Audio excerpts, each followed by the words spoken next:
नमस्कार. आज आपण एका अशा केसबद्दल बोलणार आहोत जी ऐकून खरंच अंगावर काटा येतो.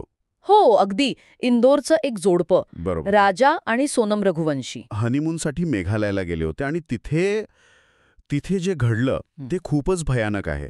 म्हणजे वरवर दिसतंय तसं अजिबात नाही आहे प्रकरण. बरोबर. आपल्याकडे साक्षीदारांचे जबाब आणि पोलीस तपासाचे पण बरेच डिटेल्स आहेत.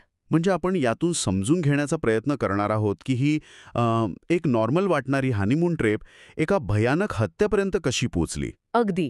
आणि यातलं सगळ्यात धक्कादायक म्हणजे जी व्यक्ती सुरुवातीला आपल्याला पीडित वाटतीये तीच नंतर मुख्य सूत्रधार कशी ठरते हे बघणं महत्वाचं आहे. सुरुवात तर अगदी म्हणजे नॉर्मल झाली नाही का. हं. मे 2022 मध्ये लग्न झालं आणि लगेच हनीमूनसाठी मेघालय.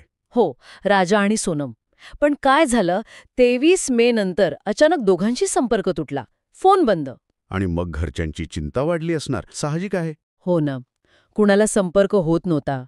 आणि मग दुसऱ्याच दिवशी म्हणजे 24 मेला सोहरामध्ये त्यांची भाड्याची स्कूटी सापडली, बेवारस. स्कूटी सापडली आणि मग महत्वाचं म्हणजे त्या स्कूटीमध्ये GPS ट्रॅकर होतं.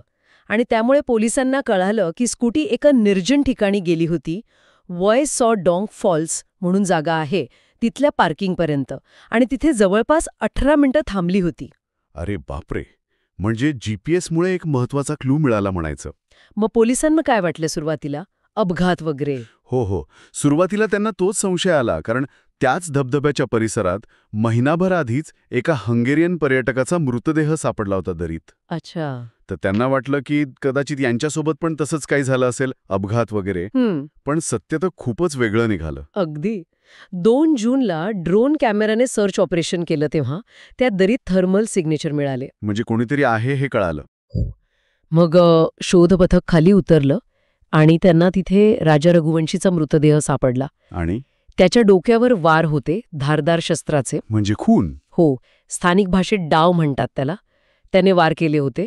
म्हणजे हे स्पष्ट होतं की हा अपघात नाही, खून आहे. पण सोनम अजूनही बेपत्ता होती. हा मोठा प्रश्न होता. सोनम कुठे गेली? हां. आणि मग ती अचानक सापडली. हो, 9 जूनला म्हणजे बऱ्याच दिवसांनी ती अचानक उत्तर प्रदेशात गाझीपूरला एका ढाब्यावर सापडली. अवस्था खूप वाईट होती म्हणे तिची. युपी मध्ये, मेघालयामधून थर्ड युपी. तिने काय सांगितलं?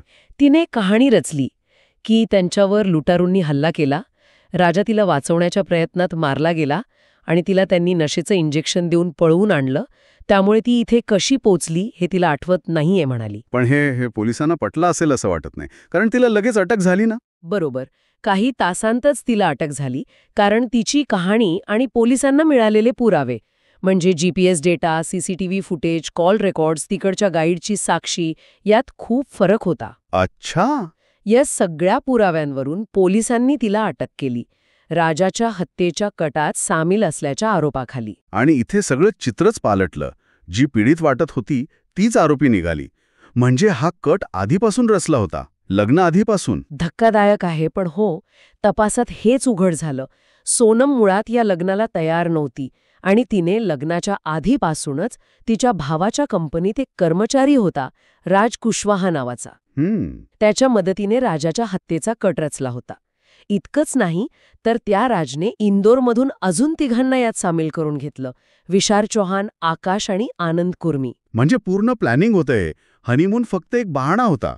त्यांनी आधी पण प्रयत्न केले होते का मारायचे? हो. माहितीनुसार गुवाहाटी आणि शिलाँगमध्ये पण त्यांनी प्रयत्न केले होते, पण ते अयशस्वी ठरले. मग अखेर 23 मे रोजी वैसा डॉंग फॉल्सच्या त्या निर्जन ठिकाणी सोनमने इशारा केला आणि तिच्या साथीदारांनी राजावर हल्ला केला. आणि मृतदेह दरीत फेकून दिला. हो.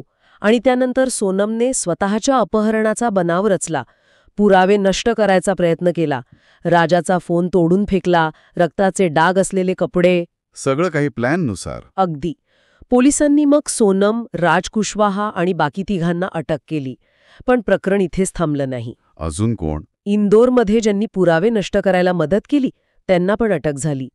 म्हणजे सोनम ज्या फ्लॅटमध्ये राहिली होती तिथला मालक सिलोम जेम्स, त्याचा मित्र लोकेंद्र तोमर आणि बिल्डिंगचा गार्ड बलवीर. अरे देवा. म्हणजे अजून लोक सामील होते यात. हो. त्या लोकेंद्रने तर सोनमच्या बॅगेतून पैसे, दागिने आणि म्हणे पिस्तूल पण काढून घेतलं आणि बॅग जाळायला मदत केली. जवळपास 5 लाख रुपये होते त्यात.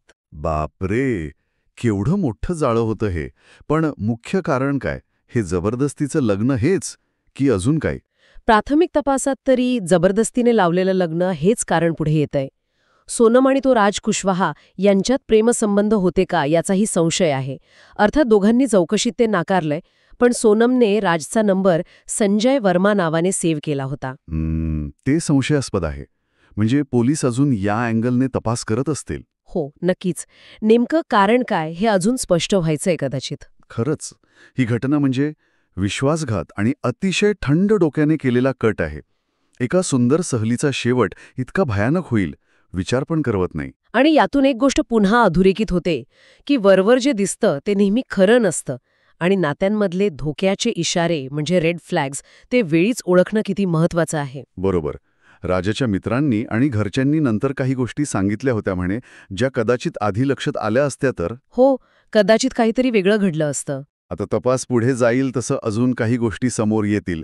पण एक प्रश्न राहतोच की सोनम आणि राज कुशवाहा यांच्या नात्याचं नेमकं स्वरूप काय होतं? आणि फक्त न पटलेलं लग्न हेच कारण होतं की अजून काहीतरी आहे यामागे? हे प्रश्न महत्वाचे आहेत. कदाचित तपास पूर्ण झाल्यावर याची उत्तरं मिळतील. तोपर्यंत विचार करायला लावणारी ही घटना आहे नक्कीच.